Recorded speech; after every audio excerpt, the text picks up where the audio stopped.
The Library Exploration Challenge. Ethan is excited to explore the library. There are so many books and adventures waiting to be discovered. He finds a book with a shiny cover and wonders what adventures are inside.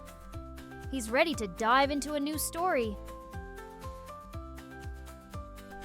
Ethan starts reading his book, getting lost in the exciting world of the story. The library is full of amazing discoveries.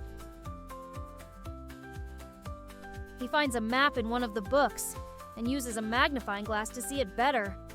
It looks like a treasure map.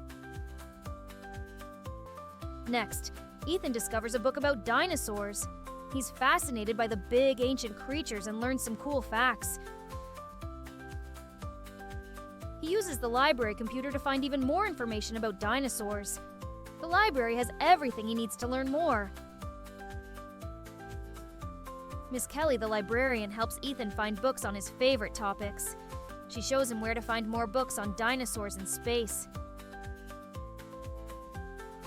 Ethan checks out his books, excited to take them home and continue his exploration. He can't wait to read them all. At home, Ethan dives into his new books. He's happy to have discovered so many new things at the library. This was such an adventure. I can't wait to come back and explore more.